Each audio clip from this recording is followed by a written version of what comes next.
আফ্রিকার আদিবাসীদের মধ্যে অন্যতম এক লড়াকু গোষ্ঠী হলো মাসাই। আফ্রিকা নিয়ে একটি প্রচলিত মিথ বা গল্প হলো এই মহাদেশে এমন দুর্গম অঞ্চল রয়েছে যেখানে সভ্যতার আলো এখনও পৌঁছায়নি, কিন্তু এই মিথের সত্যতা কতটুকু তা নিয়ে এখনও গবেষণা চলছে।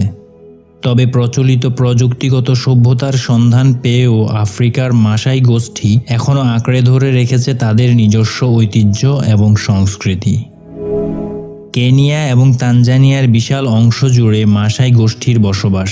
প্রাণপ্রাচুর্যে ভরপুর এই অঞ্চল ক্রমেই নীতি নির্ধারক থেকে শুরু করে পর্যটকদের জন্য হয়ে উঠেছে আকর্ষণের কেন্দ্র। তাই এই পরিস্থিতিতে তারা কতদিন নিজেদের শেকড় ধরে রাখতে পারবে তা বলা মুশকিল। তবে পুরোপুরি হারিয়ে যাওয়ার আগে কাঠের প্রাসাদের আজকের পর্বে জেনে নেওয়া যাক মাসাই সম্প্রদায় সম্পর্কে কিছু অজানা কথা। ইতিহাস থেকে জানা যায় মাসাইরা প্রাথমিকভাবে বাস করত দক্ষিণ সুদানে। তারা বরাবরই যাযাবর জীবনযাপন করে এসেছে। ১৬শ শতাব্দীতে উর্বর জমির খোঁজে তারা কেনিয়া বা তানজানিয়ায় পৌঁছায়। তখন এই অঞ্চলে বসবাসকারীদের সাথে কিছুটা কলহ ও পরবর্তীতে সমঝোতার মাধ্যমে তারা একসাথে বসবাস শুরু করে। মাসাইরা নিজেদের ভাষা মাতেই কথা বলে। এই ভাষা তাদেরকে একই ধরনের অন্য কিছু আদিবাসী গোষ্ঠীর সাথে যুক্ত করে। তেমনই এক গোষ্ঠী সাম্বুরু গোষ্ঠী। এই সাম্বুরু গোষ্ঠী মাসাই গোষ্ঠীর সাথে ভাষার মাধ্যমে সংযুক্ত একটি গোষ্ঠী। মাসাই ছেলেমেয়েরা সাধারণত লম্বা হয়ে থাকে এবং এদের জীবনযাত্রার ধরনের কারণে এদের শরীর পেশিবহুল হয়।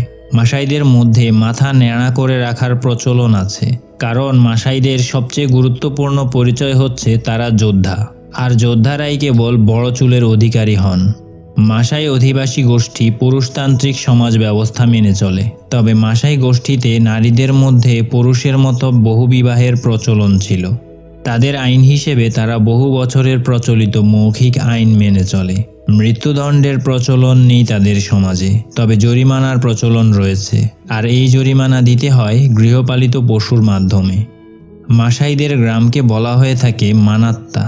গ্রামের চারপাশে তারা ক্রাল দেয়। ক্রাল হচ্ছে স্থানীয় গাছ থেকে সংগ্রহ করা এক ধরনের কাঁটা, যা তারা বেড়া হিসেবে ব্যবহার করে ঘরবাড়িকে বন্যপ্রাণী থেকে রক্ষা করে, বিশেষ করে সিংহের হাত থেকে। গ্রামের চারপাশে বেড়া দেওয়ার কাজ ছেলেরা করে, আর ঘর নির্মাণের কাজ সাধারণত নারীরা করে থাকে। মাসাই গোষ্ঠীর প্রধান খাদ্য মাংস, যদিও অল্প সংখ্যক লোক খাদ্য হিসেবে শাকসবজিও গ্রহণ করে। মাসাইদের মধ্যে প্রাণীর রক্তপানের প্রচলন রয়েছে, তবে সেটা বিশেষ উপলক্ষ অনুযায়ী, যেমন কেউ অসুস্থ থাকলে অথবা নারীরা সন্তান জন্মদানের পর রক্তপান করে থাকে। সন্তান এবং গৃহপালিত পশু হচ্ছে এই সম্প্রদায়ের অর্থবিত্তের পরিমাপক।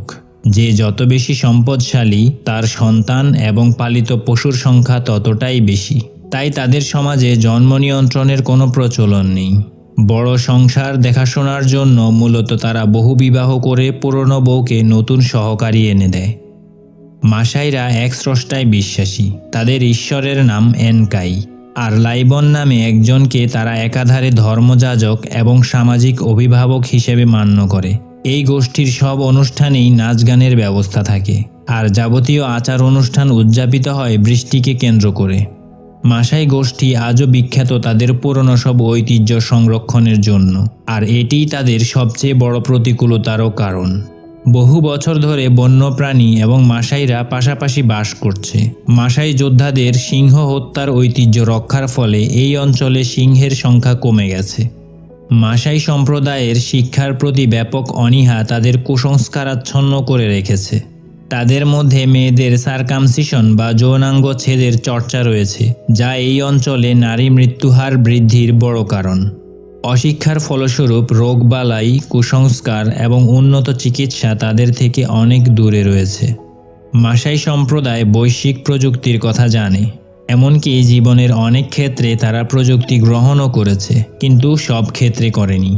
বিভিন্ন সংগঠন মিশনারির বদৌলতে অনেক মাসাই খ্রিস্টান এবং ইসলাম ধর্ম গ্রহণ করেছে। বহু বছর নানা প্রতিকূলতার সাথে লড়াই করে টিকে আছে এই আদিবাসীরা। তাদের মাঝ থেকে প্রচলিত কুসংস্কার যেমন দূর করা দরকার, সেভাবেই তাদের গ্রামীণ বিশুদ্ধ যাযাবর জীবন ও নিজস্ব কৃষ্টি সংরক্ষণ করাটাও কর্তব্য। জোরপূর্বক উচ্ছেদ এবং আধুনিক জীবনযাপনের চাপের মুখে ইতিমধ্যে অনেক কিছু হারাতে বসেছে এই সম্প্রদায়। মানবাধিকার সংস্থাগুলো তাদের অধিকার আদায়ের দায়িত্ব কতখানি পালন করতে পারে সেটি এখন দেখার বিষয়।